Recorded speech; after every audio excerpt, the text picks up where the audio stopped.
Mes chers collègues, mes critiques concernant cet article 2 marcheront dans les pas de choses que nous avons déjà dit ici. Cette loi, à l'initiative de l'exécutif, demande au législatif de s'appliquer des règles que l'exécutif ne s'applique pas lui-même. Nous sommes sensibles, bien sûr, à ce que soit combattu tout conflit d'intérêts. Mais pour quelle raison, lorsqu'il s'agit de ministres, ces règles ne s'appliqueraient-elles pas ? Vous voulez des cas concrets? J'en ai quelques-uns. C'est les plus illustres de ce gouvernement. Monsieur Édouard Philippe ayant travaillé pour Areva, Madame Pénicaud pour Danone, Madame Bouzin pour le secteur pharmaceutique. N'y a-t-il pas là des interrogations sur des possibles conflits d'intérêts? De quelle manière ces ministres démontreront à nos concitoyens que chacun de leurs actes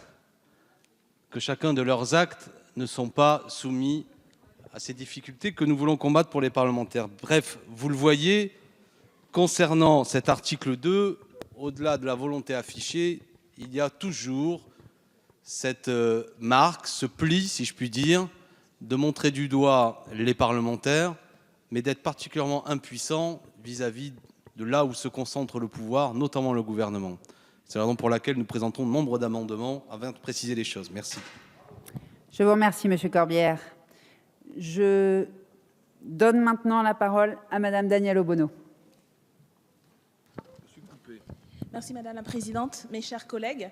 Effectivement, nous considérons que cet article 2 est un article positif, c'est pour cela que nous allons voter pour. Mais comme d'autres collègues l'ont dit, et notamment le député Corbière avant moi, il nous semble qu'il est insuffisant. Et j'enjoins vraiment les députés de la majorité à prendre la mesure du vote qui va avoir lieu sur cet article. Je ne doute pas de leur sincérité et ça va être, il me semble, une large majorité qui va aller dans le sens de ce qui est proposé dans cet article. Mais dans le même temps, il faudra prendre en compte les raisons qui vous ont fait voter en faveur de cet article 2 quand il faudra discuter de l'extension, telle que c'est proposé dans un certain nombre d'amendements, de ces mêmes procédure et de cette même nécessité de transparence et de prévention des conflits d'intérêts quand il s'agira de l'étendre à l'ensemble des responsables politiques qui ne sont pas que les parlementaires, mais aussi notamment les membres du gouvernement. Cela a été dit, il existe déjà un certain nombre de problèmes qui pourraient s'avérer du fait des positionnements du Premier ministre ou d'autres ministres de l'actuel gouvernement et des risques de conflits d'intérêts. Alors j'attends peut-être dans le débat qui va suivre sur les amendements que nous proposerons des raisons politiques qui feraient que vous ne puissiez pas voter des amendements d'extension de ces mesures, même en considérant, alors ce n'est pas notre cas, nous pensions que l'occasion de cette loi devait permettre d'élargir beaucoup plus le spectre, mais même sur le simple spectre de la vie politique des institutions et des responsables politiques, vous devriez, si vous votez comme nous pleinement cet article 2, voter aussi le sens des amendements que nous proposons pour que les mêmes règles soient appliquées aux mêmes personnes responsables de l'action politique, de la vie publique, que sont les membres du gouvernement. Sinon, vous ferez la preuve, encore une fois, et malheureusement, du fait que vous protégez certains et vous désignez à l'opprobre populaire un certain nombre d'entre eux. Et je suis sûre que ce n'est pas ce que vous voulez comme message, que ce message soit envoyé à la population. Je vous remercie, Madame Obono. Oui, une fois n'est pas coutume, nous allons aller dans le sens de Madame la rapporteure et je la félicite pour son avis. Nous sommes en effet défavorables à l'amendement numéro 493 du gouvernement qui va limiter l'autonomie de notre Assemblée à gérer elle-même son règlement intérieur en limitant le champ d'application des conflits d'intérêts. Madame la garde des Sceaux, vous souhaitez protéger les parlementaires qui cumulent des fonctions et notamment des mandats électifs locaux. Nous sommes, pour notre part, favorables à un non-cumul absolu des mandats. Dans ce cas-là, le conflit d'intérêts n'existera pas. Mais pour cela, il aurait fallu que la réforme constitutionnelle soit votée avant ces lois et que le non-cumul absolu des mandats y soit inscrit. Et dans ces cas-là, nous n'aurions pas eu besoin d'intégrer cet amendement. Merci. Merci, Monsieur Lachaud. Nous passons maintenant à l'étude de l'amendement numéro 124. Madame Batho, nous vous écoutons. Oui, c'est un amendement de cohérence. Nous défendons dans le projet de loi organique, en ce qui concerne le régime des incompatibilités, un régime d'incompatibilité stricte, prévoyant évidemment l'interdiction du cumul du mandat de député avec toute fonction de conseil, et proposant en solution de repli par rapport au débat que nous aurons sur l'inconstitutionnalité, l'absence de cumul des rémunérations. Et donc, à partir de ce moment-là, on met le parlementaire à l'abri de tout conflit d'intérêts qui est lié à une relation pécuniaire. Par cohérence, nous proposons de supprimer ce registre de déport qui nous paraît impraticable, qui pose, à mon sens, un problème de fond par rapport aux conditions d'exercice de la souveraineté nationale. Et moi, je m'interroge sur la constitutionnalité du fait de prévoir que des représentants élus du peuple ne doivent pas participer à la délibération sur telle ou telle loi. Et ensuite, le registre qui est proposé, alors il n'est pas public, il repose sur l'appréciation exclusive du parlementaire concerné, donc sur l'autocontrôle, et on ne sait pas où commence le conflit d'intérêts par rapport à ce qui serait une relation d'intérêt. Donc, beaucoup de collègues l'ont dit, ça paraît quand même largement impraticable. Donc, j'insiste sur le fait qu'il s'agit pour nous d'un amendement de cohérence par rapport à d'autres amendements qui mettent les parlementaires à l'abri de tout conflit d'intérêts. Non, juste pour aller dans le sens de Madame Batho, il faut à un moment donné se rendre compte de ce qui se passe et de ce qu'on dit dans cette Assemblée. Qui, à part des professions libérales telles que les médecins ou autres, ou avocats, peuvent cumuler leurs fonctions, leur métier et leurs fonctions de député. Un ouvrier ne peut pas cumuler son poste à l'usine et sa fonction de député. On est là pour servir l'intérêt général et en plus, on doit s'y consacrer pleinement. Si un avocat ou si un médecin veut continuer à pratiquer, rien ne l'empêche de pratiquer sans avoir une activité rémunérée en contrepartie. Il peut le faire bénévolement s'il est là pour conserver sa pratique et pour pouvoir reprendre son activité ultérieurement. Parce qu'il est faux de dire que y compris... S'il vous plaît, Monsieur Lachaud a la parole. Et il est faux de dire que seuls les salariés du privé perdraient des compétences pendant les années de leur mandat, y compris dans la fonction publique. Quand on reprend son activité 5 ans ou 10 ans après avoir été élu, on a perdu des compétences et on doit avoir une remise à niveau. Donc pour l'ensemble de ces raisons, nous sommes pour un non-cumul strict des activités de parlementaires avec d'autres activités. Et donc c'est pour ça que nous soutenons cet amendement sur la suppression du carnet de déport. Pour l'amendement numéro 314, Monsieur Dariville, nous vous écoutons. Merci Madame la Présidente. Donc nous abordons ici un sujet important, qui concerne les personnalités politiques susceptibles de faire l'objet de stratégies d'influence ainsi que les moyens pour encadrer ces pratiques. Et je rappelle que la loi de transparence de la vie publique de 2016 avait instauré un registre des représentants d'intérêt afin que toute entreprise qui entre en contact avec les décideurs publics soit déclarée et rendue publique. Si de nombreux acteurs de la vie politique, tels les membres du gouvernement, les députés ou les sénateurs, sont aujourd'hui concernés par cette mesure, le président de la République en est exclu, alors que le président Macron avait déclaré, je cite, que le mandat du peuple, c'est aussi le mandat de la confiance et de la transparence. C'était à Versailles le 3 juillet dernier. Il serait en effet difficilement compréhensible de ne pas voir le président de la République intégré à cette liste, d'où notre proposition. Monsieur Coquerel, je vous en prie, vous avez la parole. Alors, nous allons soutenir totalement cet excellent amendement de notre collègue Dharréville. On va même demander un scrutin public d'ailleurs, parce que je suis un peu étonné quand même que dans le contexte que nous connaissons, on imagine 2 secondes que la question de la confiance sur ce qui ressort du conflit d'intérêts, des activités d'influence, ne concerne pas le président de la République. Voilà. Moi, je pense que si demain nous expliquons que ici nous avons refusé un amendement qui concerne et qui vise à faire en sorte que le président de la République soit visé de la même manière que ici les parlementaires, je pense très franchement que vous pourrez utiliser tous les arguments. Ça va être très difficile à expliquer aux Français. Donc nous soutenons cet amendement et demandons un scrutin public. Je vous remercie, Monsieur Coquerel. Et je vous annonce que sur le vote de l'amendement 314, je suis donc saisie par le groupe de la France Insoumise d'une demande de scrutin public.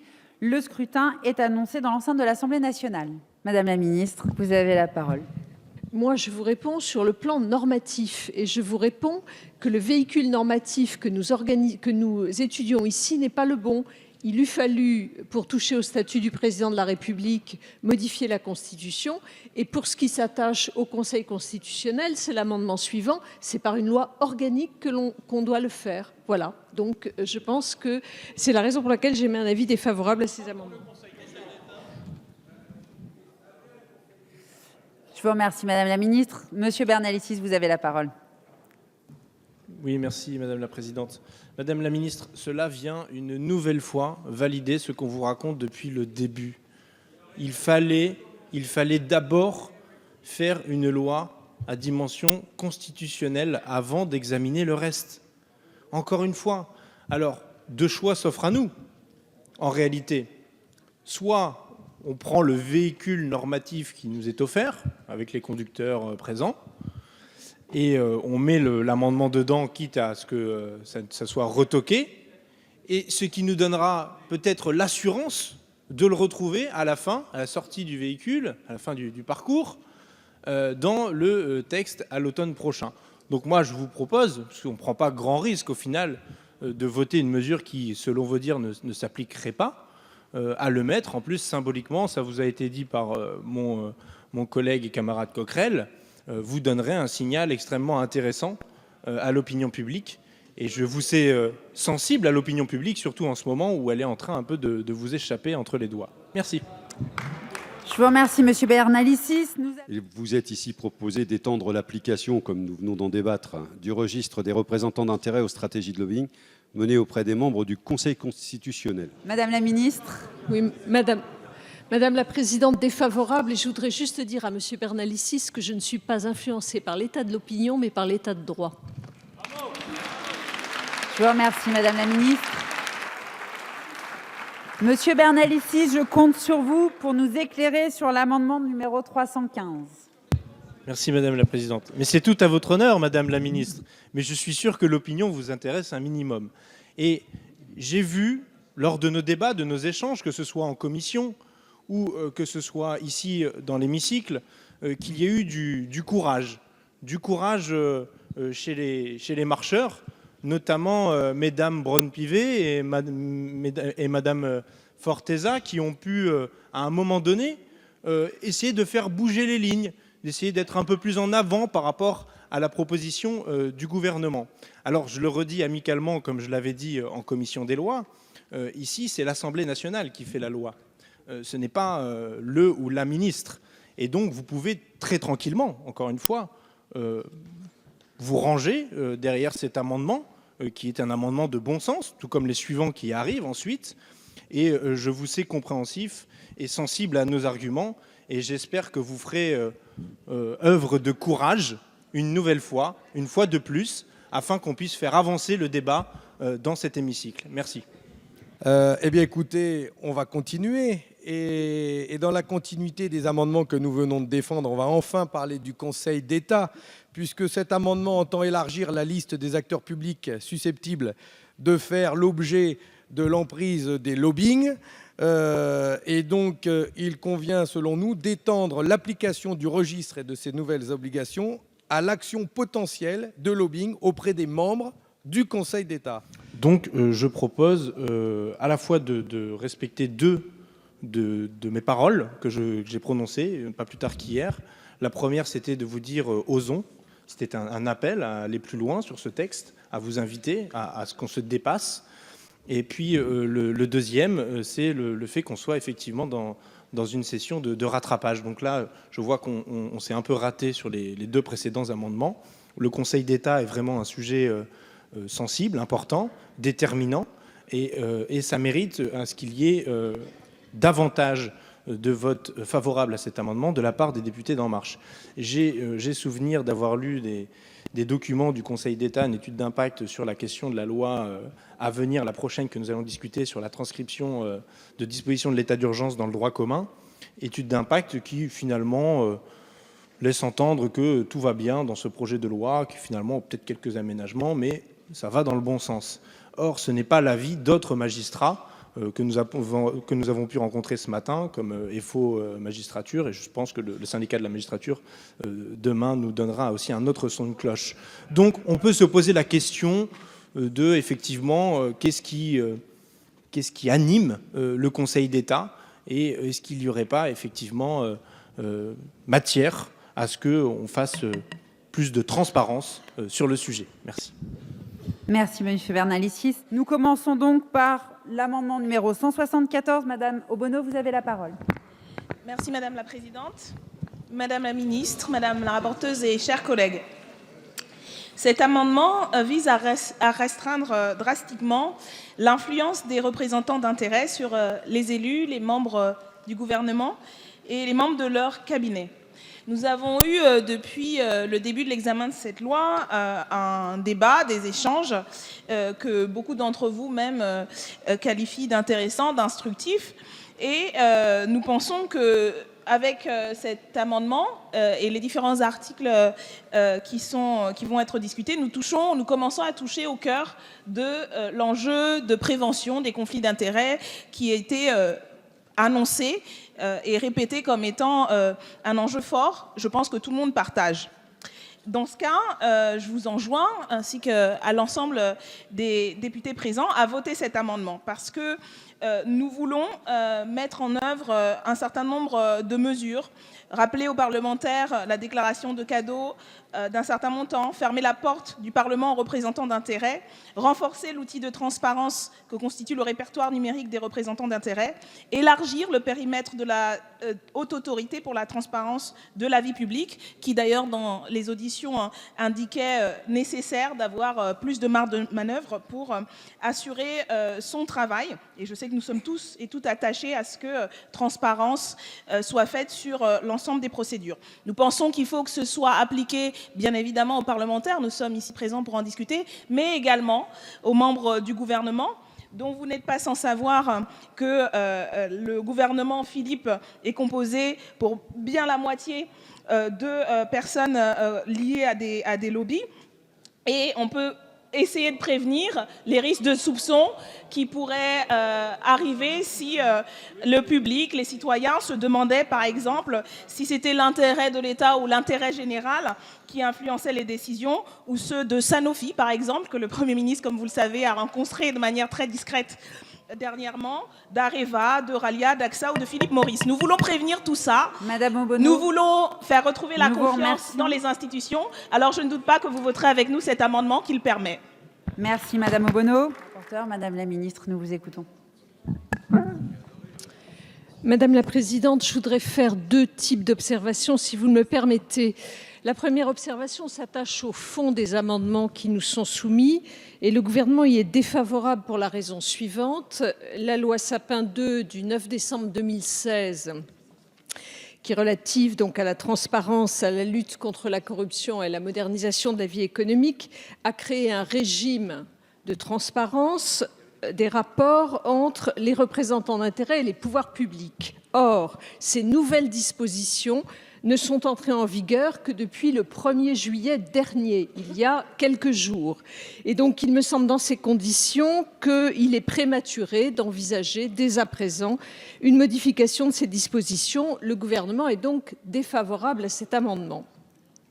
Je voudrais, Madame la Présidente, si vous m'y autorisez, faire une deuxième observation, une seconde plutôt, parce que ce sera la dernière, et elle s'attache à des propos que j'ai entendus récemment de la part de Madame la députée Obono, mais je les avais également entendus précédemment. Je crois, Mesdames et Messieurs les députés, qu'il y a des limites dans la nature des propos que nous tenons.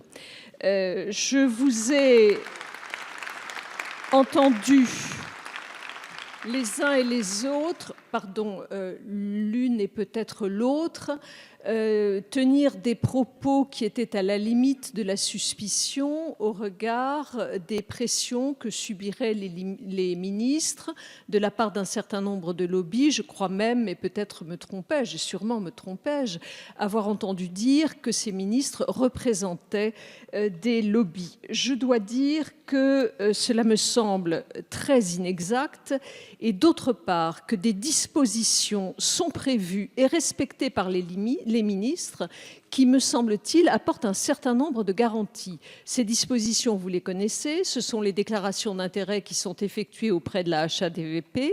C'est également l'obligation de déport dans laquelle nous nous inscrivons. Et l'une des ministres, d'ailleurs, a fait savoir qu'elle se déporterait dans un certain nombre de circonstances.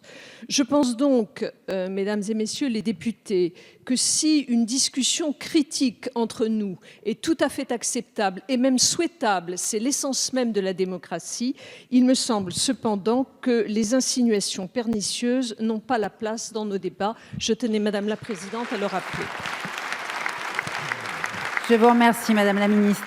Merci, Madame la Présidente. Bon, moi, je trouvais que l'amendement qu'a défendu la députée Obono était excellent. Alors, certes, il est peut-être à maxima.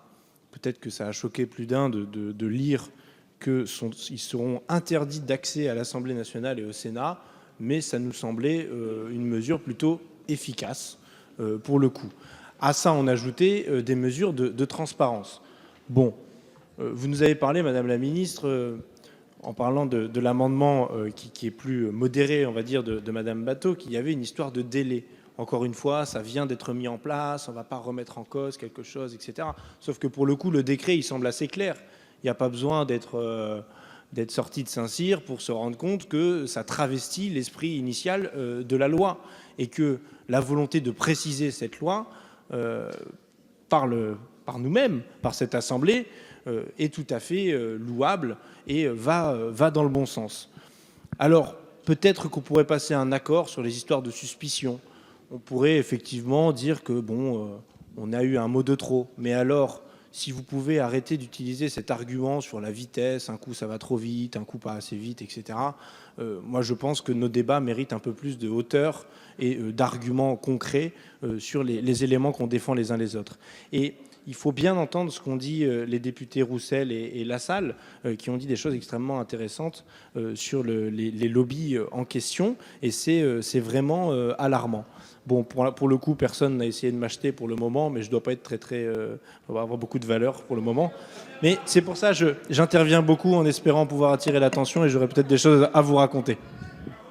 Merci, Monsieur Bernalicis. Et pour une dernière intervention, nous écoutons Monsieur Coquerel. Oui, Madame la Ministre, j'ai bien écouté votre réponse que vous avez faite et l'interpellation de ma collègue Obono. Mais enfin, toute votre loi n'est que suspicion. Toute votre loi ne met en suspicion que les parlementaires. On est en train de légiférer sur la question de collaborateurs et d'emplois familiaux uniquement parce qu'effectivement, certains ont tout repassé la loi et fait en sorte que leurs collaborateurs soient des emplois fictifs. Vous jetez la suspicion, du coup, sur absolument tous les députés. Vous jetez la suspicion sur tous les députés au niveau des gestions des frais. Alors, étonnez-vous, Madame la Ministre, que je sache, le problème de la confiance des Français touche aussi des ministres qui ont été mêlés à des affaires, et beaucoup d'affaires ces derniers temps. Alors là, par contre, il ne faudrait pas le voir, il faudrait se dire que tout ça est effectivement quelque chose qui ne devrait pas être posé sur table. Mais oui, Madame la Ministre, à partir du moment où on demande que soit dans ce texte des mesures radicales par rapport à la question du lobby. Oui, nous regardons le fait que, par exemple, le directeur de cabinet du ministre du Travail est quelqu'un qui vient du MEDEF et que je pense que le MEDEF, c'est un lobby quand on regarde la loi travail. C'est une suspicion? Non, madame, c'est une accusation que je fais. Donc, vous voyez, nous sommes relativement modérés. Je vous dis clairement les choses. Par rapport à ce que nous mettons là, la question des lobbies, c'est la question des marchands dans le temple. Les lobbies, c'est un terme affreux qui estime qu'il y a un travail d'influence par rapport aux députés. Et ce travail d'influence, à certains moments, quand c'est à travers des déjeuners où on invite des députés, voire plus, ça peut carrément être de la corruption. Donc oui, si vous voulez rétablir la confiance des Français, il est étonnant que dès lors qu'on touche la question du conflit d'intérêts, la question des lobbies, qui sont des affaires bien plus graves, Madame la Ministre, que la question d'emplois familiaux, là, pour le coup, vous déclarez absent et vous, en plus, vous nous mettez l'accusation d'être, nous, exagérés. Mais l'exagération, Madame, ce sont tous ceux qui, depuis des années, mêlent la question de l'argent, mêlent la question de la finance dans les affaires politiques. C'est le pantouflage, c'est les gens qui, une fois qu'ils ont été ministres, sont dans des conseils d'administration ou dans des missions de conseil. C'est ça que les Français ne supportent plus. Merci. Nous passons maintenant à l'examen de l'amendement numéro 531. Madame Batho, nous vous écoutons attentivement. Merci Madame la Présidente. C'est un amendement important sur lequel le président de notre groupe, Olivier Faure, a donc demandé un scrutin public. Cet amendement est très simple en fait. Il inscrit dans la loi le fait que les représentants d'intérêts n'ont pas le droit de rémunérer les collaborateurs des parlementaires. C'est la moindre des choses. Effectivement, le problème, c'est que ça existe. Et il y avait d'ailleurs un rapport de notre ancien collègue Christophe Sirugue, qui avait été fait pour le bureau de l'Assemblée en 2013, qui disait, je cite, « Il peut arriver qu'un collaborateur exerce à côté de son contrat collaborateur une fonction de représentant d'intérêt. » Et donc, chers collègues, nous espérons que nous adopterons à l'unanimité cet amendement qui interdit le versement par les représentants d'intérêt de toute rémunération, notamment aux collaborateurs de parlementaires. Je vous remercie, Madame Batho. Je donne la parole à Monsieur Coquerel. Oui. Madame la ministre, Madame la présidente, Madame la présidente de la commission, là, je dois dire que je suis totalement néophyte, mais très franchement, ce que vient de présenter Delphine Batho, je pensais que c'était la règle, tellement ça m'apparaît évident. Voilà, tellement ça m'apparaît évident. Alors, j'hallucine que tous ensemble, nous n'adoptions pas cet amendement. Enfin, comprenez-nous, quoi. C'est l'idée que, effectivement, un collaborateur d'un député peut être payé par quelqu'un qui fait du lobby, quelqu'un qui fait de la pression, quelqu'un qui veut influer le député. Bon, on devrait tous voter contre. Je ne comprends pas qu'on ne le fasse pas. Donc, on va voter sur le scrutin public. Et très franchement, cette fois-ci, j'espère vraiment que ça va passer, parce que là, ça me dépasse. Voilà, je vous le dis clairement. Merci, Monsieur Coquerel. Madame la ministre, vous avez la parole. Oui, merci Madame la Présidente. Moi, je voudrais que les choses soient claires. Je peux parfaitement entendre et comprendre que l'on soit choqué par les dispositions qui consisteraient à permettre à un certain nombre de représentants d'intérêts puissants de verser des rémunérations aux collaborateurs parlementaires. Je peux bien entendu l'entendre et le comprendre. Le raisonnement que je vous proposais est le suivant. Nous aurons un peu plus loin dans le texte toute une série de dispositions sur les collaborateurs parlementaires. Et parmi ces dispositions, vous verrez que nous considérons qu'un certain nombre d'entre elles doivent être renvoyées au bureau des assemblées qui définissent un certain nombre de règles d'encadrement. Et donc, je termine. S'il vous plaît, c'est Madame la ministre qui s'exprime. Je termine en disant donc que de notre point de vue, du point de vue du gouvernement, c'est plutôt au bureau des assemblées de fixer des règles qui encadrent le type d'activité et de rémunération que peuvent percevoir les collaborateurs parlementaires. Je vous remercie, Madame la ministre. Nous allons écouter Madame la présidente, puis nous procéderons à la suspension demandée. Dans une situation telle que celle-là, nous avons deux possibilités d'action. L'une, coercitive, qui est celle que l'on propose dans cet amendement, qui est d'interdire purement et simplement la possibilité d'effectuer ce cumul. L'autre possibilité, qui est celle que je privilégierai, est celle fondée sur la transparence et la déontologie et qui est prévue dans un amendement numéro 393 déposé par Monsieur Dussopt qui indique, donc que nous serons amenés à connaître un peu plus tard dans nos débats, mais qui indique dès lors qu'ils en soient informés, les parlementaires informent le bureau de leur assemblée de l'activité parallèle de leurs collaborateurs au profit. S'il vous plaît, c'est la présidente qui a la parole, nous l'écoutons. D'une organisation ou d'un parti politique, et nous avons fait un sous-amendement à cet amendement pour prévoir les représentants d'intérêt. Donc je pense que cet amendement satisfera parfaitement vos inquiétudes et il me paraît être une solution beaucoup plus acceptable juridiquement. Donc pour cette raison, je donne un avis défavorable à l'amendement dont nous parlons à l'instant. Nous reprenons la séance et donc nous allons procéder au scrutin. Je vais mettre aux voix l'amendement 531. Je vous prie de bien vouloir regagner vos places pour les derniers.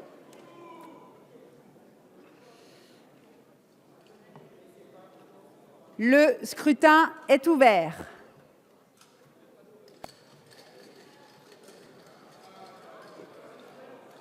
Le scrutin est clos. Nombre de votants 294, exprimés 287. La majorité s'établit à 144, pour 273, contre 14. L'amendement 531 est donc adopté.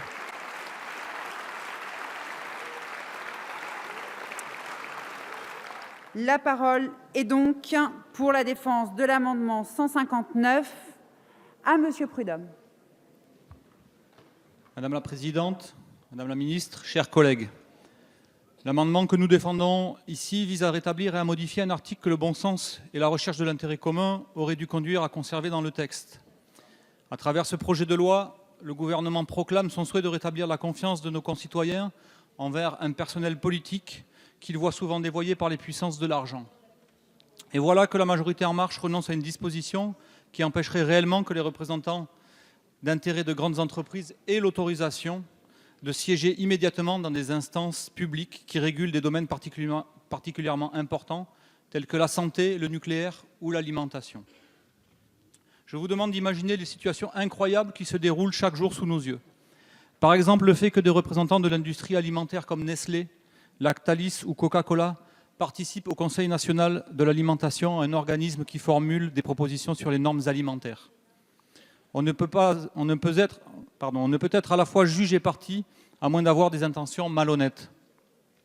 Et ces intentions, on les connaît malheureusement. Agir dans l'ombre de ces instances publiques, manœuvrer pour briser toute tentative de normes ou de règles qui leur seraient défavorables. En définitive, la lutte pour leurs intérêts privés contre l'intérêt commun reste leur préoccupation quotidienne. Et cela se fait au détriment de la santé, du bien-être et de la sécurité de millions de nos concitoyens. La France insoumise propose 2 dispositions très simples pour mettre fin aux situations de conflit d'intérêts dans la recherche de l'intérêt commun. Premièrement, instaurer un délai de carence de 5 ans avant de donner le droit aux représentants d'intérêts des grandes entreprises de siéger dans des instances de régulation publique dans des domaines particulièrement importants. Deuxièmement, car le jeu des vases communicants se fait dans les 2 sens, cet amendement met fin aux pratiques de pantouflage qui permettent aux personnes ayant occupé des hautes fonctions publiques d'utiliser à loisir leur carnet d'adresses pour leur intérêt personnel dans le privé. À ce titre, l'exemple de M. Barroso, parti pantouflé à Goldman Sachs, devrait à lui seul suffire à convaincre cette Assemblée d'empêcher de telles pratiques. Je vous remercie, Madame Monsieur la Prudhomme. ministre, j'ai fini. Chers collègues, les institutions de notre pays et nos concitoyens ont assez souffert des multiples conflits d'intérêts créés par les puissances de l'argent. C'est pourquoi je vous demande ce soir d'y mettre fin en votant cet amendement. Merci. Madame la rapporteure, nous vous écoutons pour l'avis de la commission. En fait, sur tous les prochains amendements qui vont occuper nos débats pendant les prochaines heures, je vais exprimer l'avis de la commission, avis qu'elle a exprimé la semaine dernière dans sa séance. Et nous avons développé le fait que les fonctionnaires, les derniers textes relatifs aux fonctionnaires étaient des textes très récents qui avaient 1 année. Et que nous souhaitions procéder à une évaluation. Je sais que ça ne va pas vous plaire comme réponse, mais que nous souhaitions procéder à une évaluation sur les textes votés en 2016, le 20 avril exactement, et que nous ne pouvions pas, à l'occasion de cette loi confiance, revoir dès à présent les textes votés aussi récemment. Donc nous allons évaluer l'application des textes les plus récents et nous tirerons les conclusions de cette évaluation tous ensemble afin d'adopter des dispositifs qui pourront peut-être s'avérer meilleurs que ceux qui ont été adoptés récemment. Donc c'est la raison pour laquelle la commission a émis sur tous ces amendements, donc celui-là en particulier, un avis défavorable. Je vous remercie, Madame la rapporteure. Merci, Monsieur Faure. Monsieur Bernalicis, vous avez la parole. Merci, Madame la Présidente. Bon, moi, je vois que nous sommes dans une bonne disposition d'esprit suite au vote sur l'amendement précédent.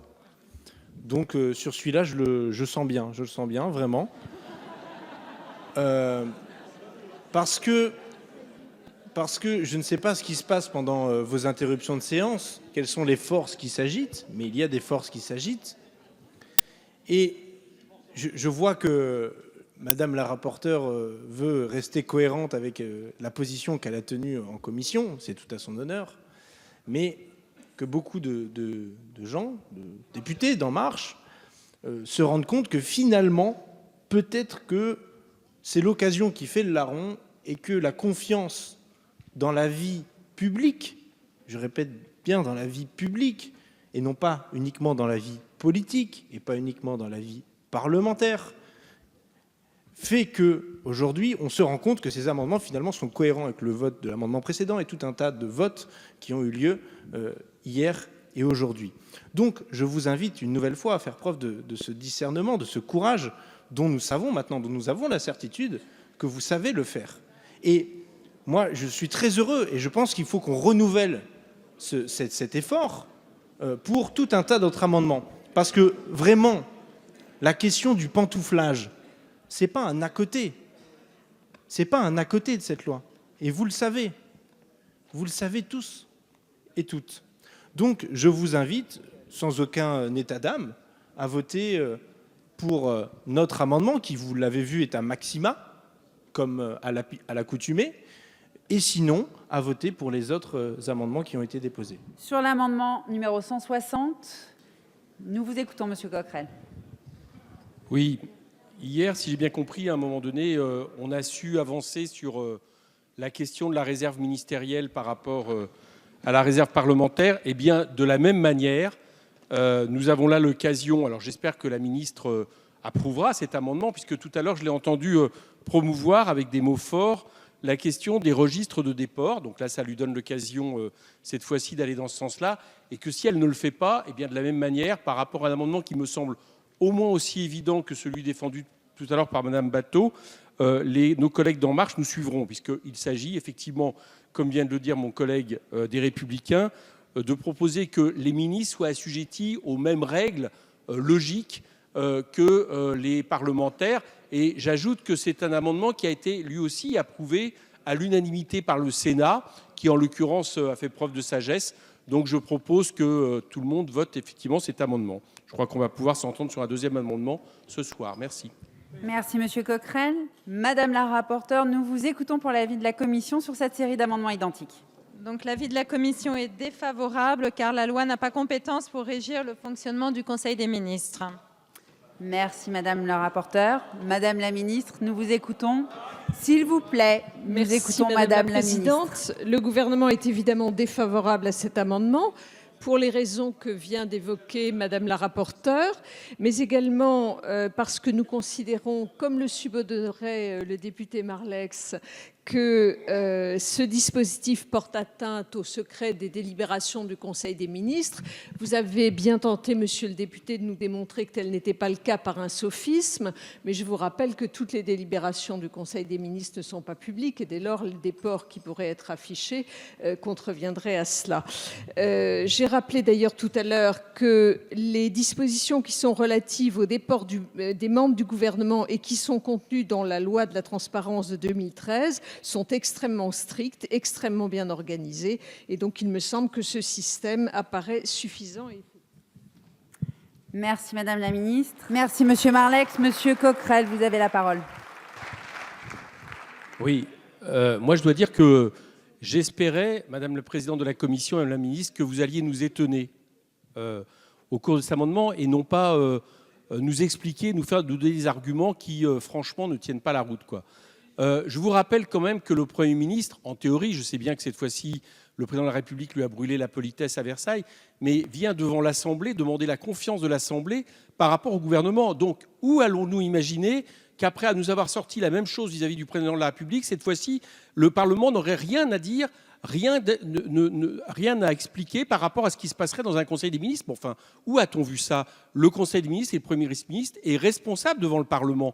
Donc nous avons, nous, la souveraineté, effectivement, d'émettre une position vis-à-vis du gouvernement. Sinon, nous ne sommes plus dans une démocratie parlementaire. C'est peut-être d'ailleurs de cela dont il s'agit ces derniers temps, mais j'espérais une autre réponse que celle-là. Ça, c'est sur l'argument de Madame la Présidente de la Commission. Sur l'autre argument, je ne comprends pas très bien, parce que soit il y a très peu de ministres qui sont concernés par ce problème de conflit d'intérêts. Et dans ces cas-là, ça sera tout à l'honneur des ministres qui seront concernés par un éventuel conflit d'intérêts justement de montrer qu'ils peuvent inspirer la confiance aux Français en ne participant pas à un vote qui peut concerner justement l'intérêt qu'ils pourraient défendre. Bon, soit il y en a beaucoup, et c'est peut-être un peu ce que je commence à comprendre, et là, ça pose un autre problème. Donc, si vous n'avez pas peur de ça, je ne vois pas pourquoi nous n'adopterions pas cet amendement qui, là aussi, me semble de bon sens. En tout cas, si vous n'êtes pas d'accord, j'espère que nos collègues de En Marche seront d'accord avec nous. Et donc, l'amendement 323, défendu par Monsieur Lecoq. Nous vous écoutons. Merci Madame la Présidente. Le présent amendement vise à aborder la question des moyens du parquet national financier à travers une demande de rapport de la part du gouvernement sur la question. À plusieurs reprises dans nos débats, nous avons abordé l'utilité, la compétence et la rapidité d'action du parquet national financier, désormais largement reconnu dans le traitement des affaires complexes. Créé en 2013 à la suite du scandale Cahuzac, le PNF a rapidement acquis une légitimité qui est désormais très nette. Pour autant, son manque de moyens, tant humains que financiers, est aujourd'hui criant.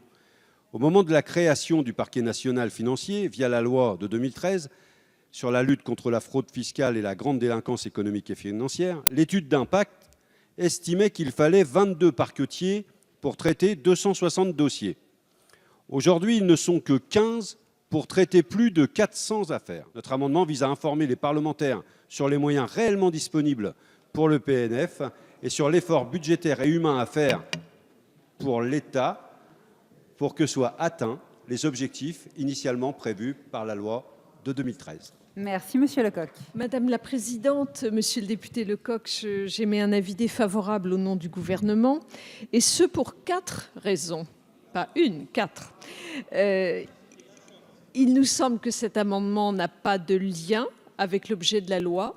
Je trouve que vous éloignez un peu le sujet que vous évoquez sur les moyens accordés à la justice, et notamment à la justice financière, est un sujet très intéressant, mais qui est tout de même un petit peu éloigné du texte de la loi. Par ailleurs, il me semble que le rapport que vous demandez, je m'interroge sur son intérêt dans la mesure où l'article 30 du Code de procédure pénale prévoit déjà que le garde des Sceaux transmet chaque année au Parlement un rapport sur l'application de la politique pénale qui précise les conditions de sa mise en œuvre, et donc vous y trouverez les éléments que vous souhaitez. Troisième raison, il m'apparaît que la question des moyens de la justice doit faire l'objet d'une prise en compte globale, et nous aurons évidemment l'occasion de discuter ici de ce sujet lorsque j'évoquerai devant vous dans quelques mois la question de la loi de programmation pour la justice. Et enfin, il appartient au Parlement, dans sa fonction de contrôle, de mener tout travail d'investigation qu'il souhaite sur ce sujet. Voilà pourquoi j'émets un avis défavorable. Merci, Madame la Ministre. Monsieur Lachaud, vous avez la parole. Merci Madame la Présidente.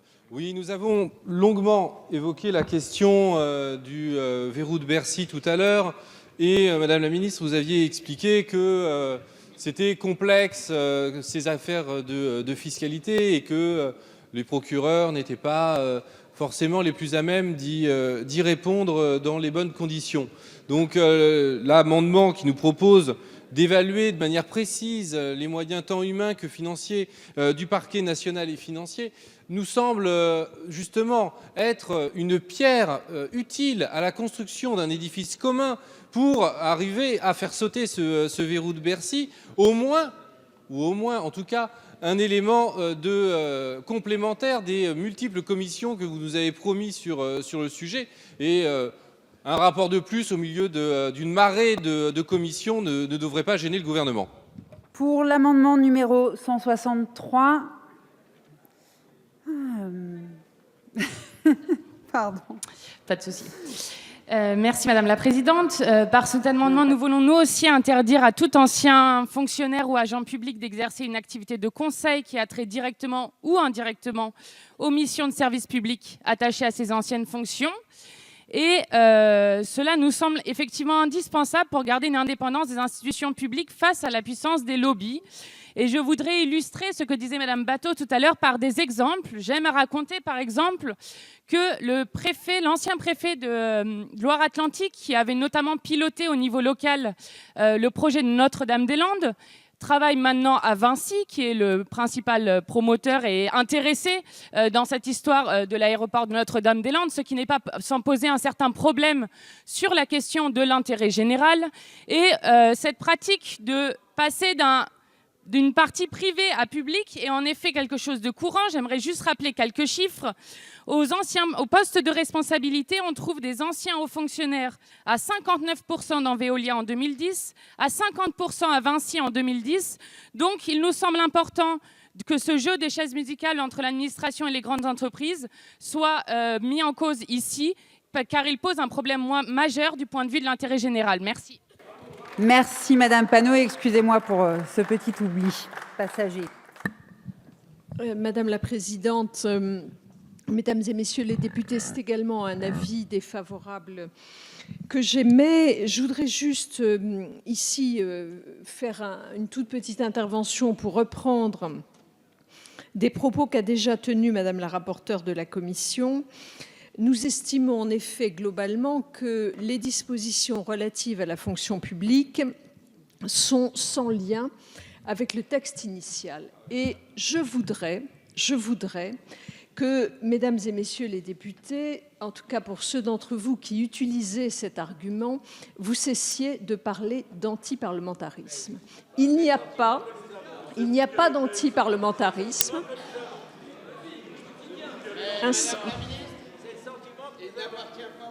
Un sentiment n'est pas une réalité juridique.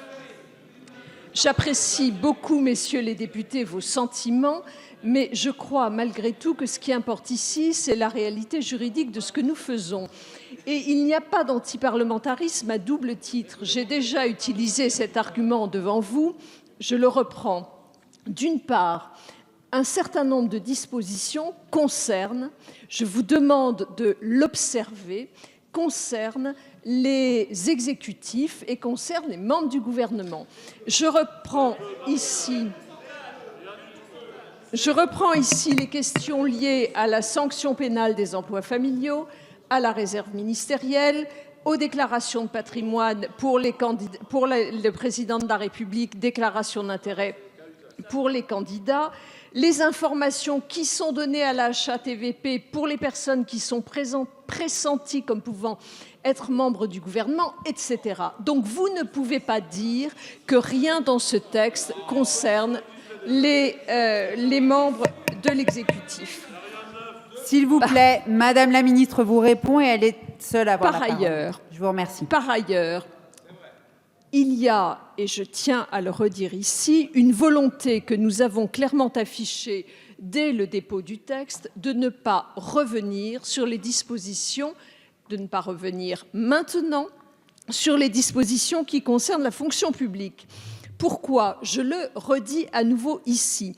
La loi du 20 avril 2016 qui renforce les obligations déontologiques des fonctionnaires a accentué pour eux la prévention des conflits d'intérêts et a mis en place des outils de prévention et de développement d'une culture déontologique.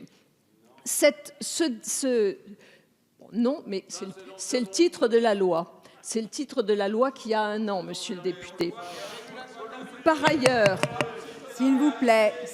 Les obligations de cette loi sont pour la plupart d'entre elles entrées en application au 1er février 2017, il y a donc moins de 6 mois. Il me semble que nous aurons la possibilité, dans quelque temps, de réfléchir à nouveau à l'application de ces lois. Je tiens à redire ici que cette loi de 2016 a constitué un vrai progrès, je le crois, oui, sur la mise en place de dispositifs de prévention des conflits d'intérêts. Madame Obono, vous avez la parole. Merci Madame la Présidente, Madame la rapporteuse, Madame la Ministre. Excusez-moi. S'il vous plaît, je vous demande d'écouter Madame Obono. Merci. Madame la ministre, vous étiez choquée par le fait de vous dire qu'il y avait de la suspicion dans les amendements que nous portions à partir du moment où ils portaient sur ou le gouvernement ou ici les hauts fonctionnaires. Mais comme l'a dit mon collègue Coquerel, d'abord c'est vous qui parlez de suspicion, mais surtout c'est le cadre de la loi qui veut ça.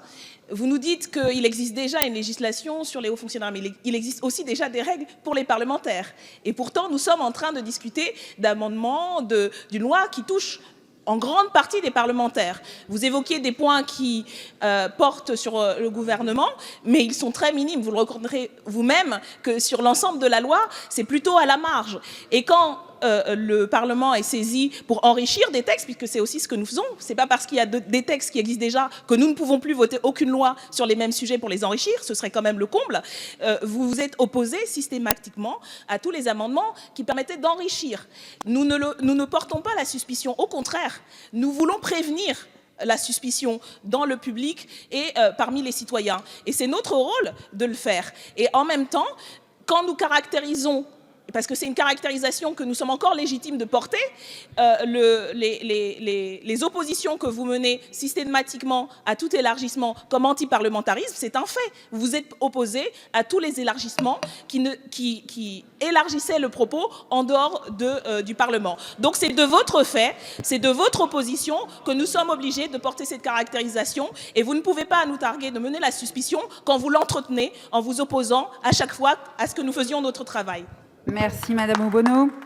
Sur l'amendement 165, Monsieur Bernalicis, nous vous écoutons. Merci Madame la Présidente.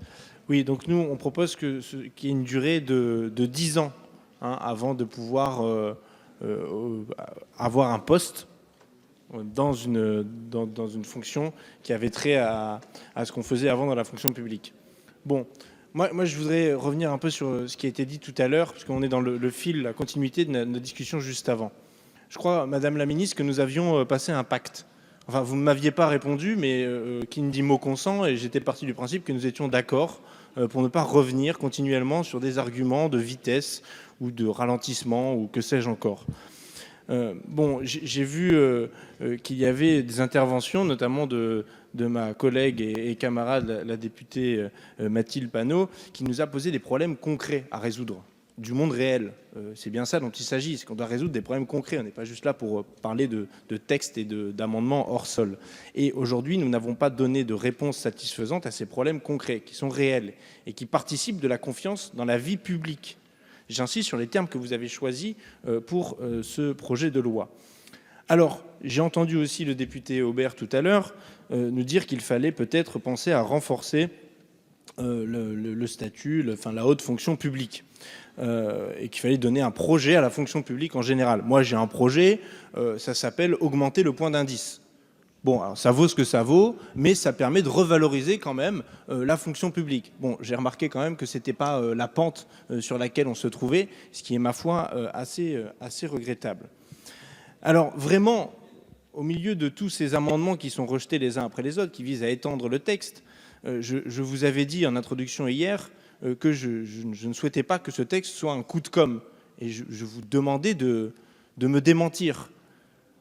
Malheureusement, pour l'instant, on est un peu en deçà des objectifs que nous étions nous-mêmes fixés. Alors j'entends qu'il s'agirait ici de jeter l'opprobre sur un tel ou une telle, de sorte à ce que quand elle a occupé des fonctions, elle serait corrompue d'office.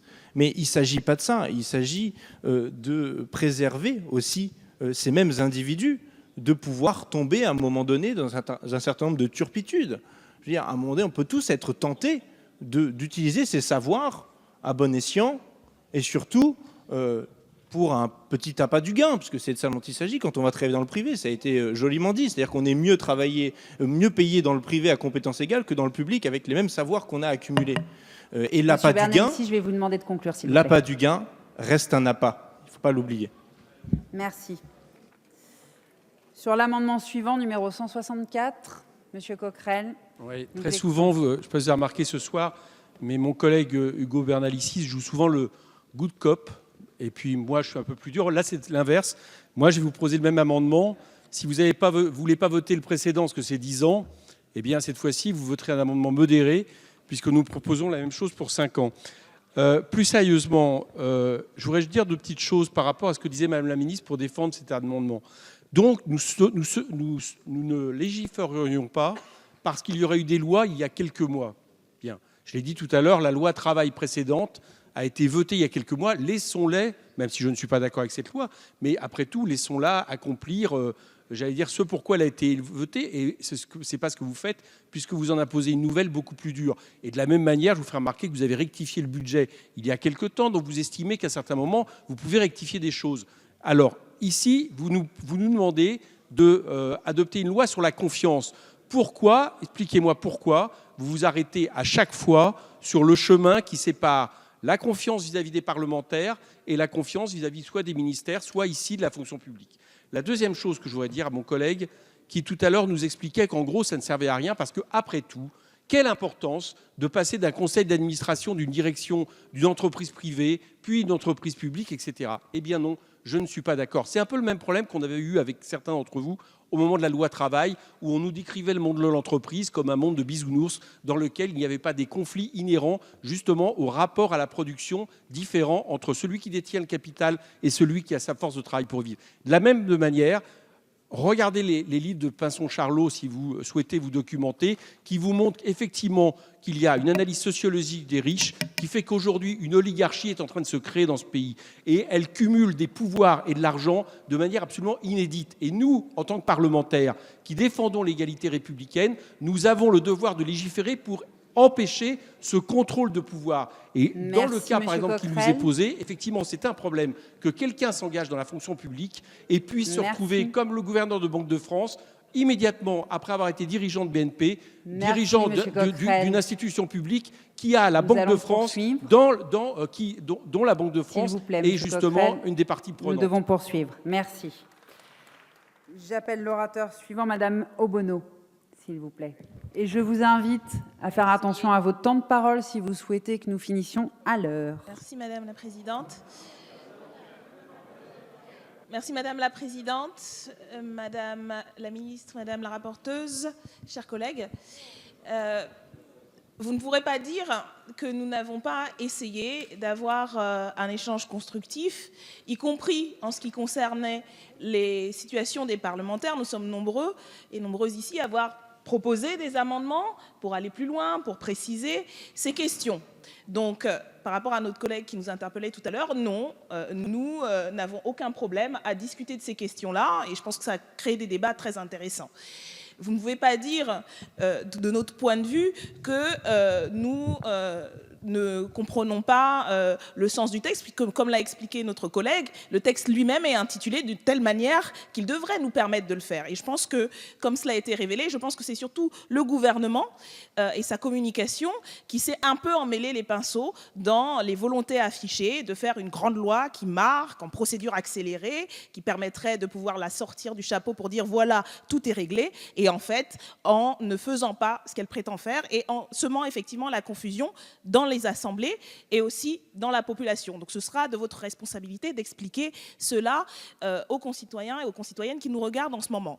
Concernant ces amendements, là aussi, vous avez l'opportunité quand même, avec les séries de propositions, 10 ans, 5 ans, 3 ans, vous voyez, comme dans toute négociation, on part du maximal en se disant qu'entre le plus haut, on pourrait arriver à avoir un compromis. Et là, c'est ce qui vous est proposé, messieurs, mesdames de la majorité.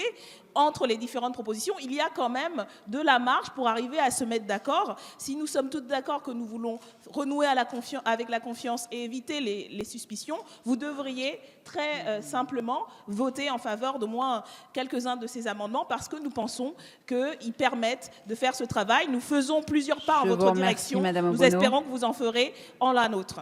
Merci, Madame Obono.